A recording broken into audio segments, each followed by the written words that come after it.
Hey friends, Mindy here. I have a quick little project for you today. I'm going to create a tiny little junk journal out of this scrap of fabric. This is a scrap that I had. This is actually paper that coordinated with the Note to Self kit, and I had ordered some extra from Spoonflower. And so my daughter is making a project for me. And so she had this little scrap that she had left over and that she had already sewed on. And so I thought it would make just a cute little junk journal. So I found in my fabric scraps this red piece. This is actually some scraps from my House of Books subscription. And so I used that for the inside, and I just kind of wrapped it around to the front of this journal. And I'm just going to go around this with my little tiny sewing machine, very messily, not at all perfect. I actually went around it twice, so there's 2 layers of stitching, but none of it is even or precise or anything. It's very rough, but that's just the kind of look that I like for my little junk journals. So you can see I have all the little strings left around, and I'm going to leave those. So I'm just going to tie them off because there's no way to kind of secure them if you don't do that. So I just tied them, and then this is what my little journal is going to look like.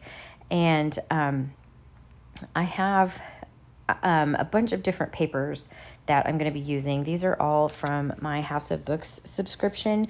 I will link my affiliate link down below. It's a monthly subscription kit that you can get. I've done unboxings on my channel before where you just get a variety of different papers every month. And so a lot of these, with the exception of just a couple, came from that kit. And so I just pulled out just varying pieces that I want to use in my little journal, kind of trying to keep to like a neutral and red kind of color scheme here. So I'm just going to go through these pages now and fold them, tear them as necessary, do whatever I need to do here to make them the right size for this journal. This piece right here just happened to be the perfect size for this journal just as it was. So I'm going to actually kind of use this as a template to kind of tear everything down. I have this envelope here that I am going to use. I want to be able to use it like the pocket aspect of this envelope.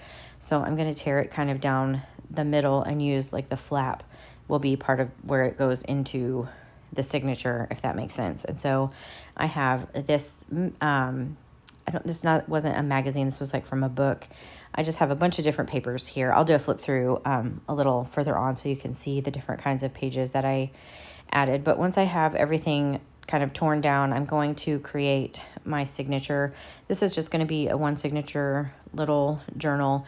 I'm just very small. I really like working in these little tiny journals just for, for thoughts or to record scriptures or just whatever, it's a really great size in terms of a junk journal. For me personally, I just like this size because if you're just wanting to do something creative, there's not a lot of pressure because it's such a small space. Sometimes working small is just, it's challenging in one way, but it's also freeing. So you feel like you're getting something accomplished without feeling like you have to fill a big full page, if that makes sense. So I like journals of all sizes, but I really like this kind of like palm of your hand kind of size. So I now need to punch the holes in my book here. So I'm using this book Cradle. This was something that I purchased from an Etsy shop. I believe it's called Crafty Cat USA. I think that's the name of it. And so I'm just using this. It was like made like a 3D printer, and it just works really well for punching the holes in a journal. And I'm just using a 3-hole pamphlet stitch. If you've watched any videos on my channel before, this is a preferred method for me for bookbinding, especially for little junk journals like this. It's a good sturdy binding. It's easy to do. It's quick. And so I'm just going to use that here. And I have some waxed linen thread that I'm using.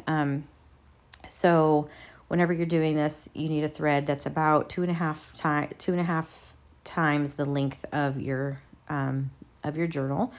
And then, so I started in the middle hole and went to the outside. You can see I'm just fiddling with this a little bit because I let the papers slide a little bit. And so they were not lined up. So anyway, you go from the middle to the outside, and then you come back into the middle of the book through like the top hole. And you can see I was struggling with that a little bit. So I had to use some pliers.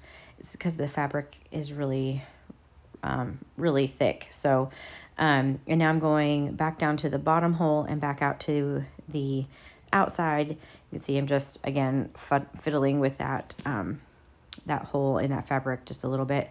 And then, I'm sorry, I'm off camera here. I'm trying to go back now through the middle hole. And whenever you're coming back up into the middle hole, you want to make sure that you do not split your threads. I say that every time because if you do that, you're not able to tie it down, like to tighten it down. So you just want to make sure you're not splitting your threads. I kind of just hold it to kind of one side, and then you want to make sure that both of the tails are on opposite sides of that long piece that's running down the middle there.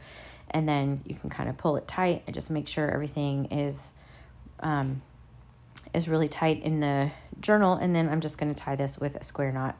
And then I will leave these pieces pretty long, but you could trim them down, closer to the knot if you wanted to. I just like the long pieces. So if I decide to later on, I can always trim that. But for right now, I'm going to leave them long. And I decided that this little journal is probably going to get chunky. The last one I did, that was this size, got pretty chunky. So I am going to create a closure. So I have this ginormous button this was also in my House of Books subscription. And you get a little packet of like kind of odds and ends with your subscription. And so I sewed that onto the front, and now I'm going to dye this seam binding to more match the color of my journal here. So I'm using this little distress dauber. I'm using, I believe it was ground espresso to dye this. So I just kind of dab that on there, and then I'm going to spray that with some water. You can see I'm kind of moving it around with some tweezers here, trying not to get my fingers in it too much because it will stain your fingers. So I'm working on a piece of deli paper, and then just adding water and everything, kind of crunching it up a little bit, and then I'm going to dry that with my heat tool. You could leave it sit to dry as well, and that will make it so it's nice and kind of crinkly, which is fun.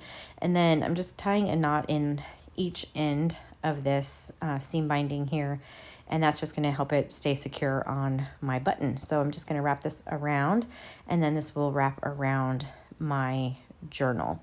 So I'm going to do a little flip through of the kind of pages that I have added in here, so that you can see, because these were in my House of Books subscription, with the exception of that Braille paper right there. This is some onion skin as well, and then I have just some envelopes and some vintage papers, and this piece that I coffee dyed. So let me know if you'd like to see how I plan to embellish this journal further. Just leave a comment in the comments, so that I will do maybe another process video of that. And with that wraps up my little project here. So if you like this video, give it a thumbs up, subscribe to my channel if you haven't already, and until next time, bye.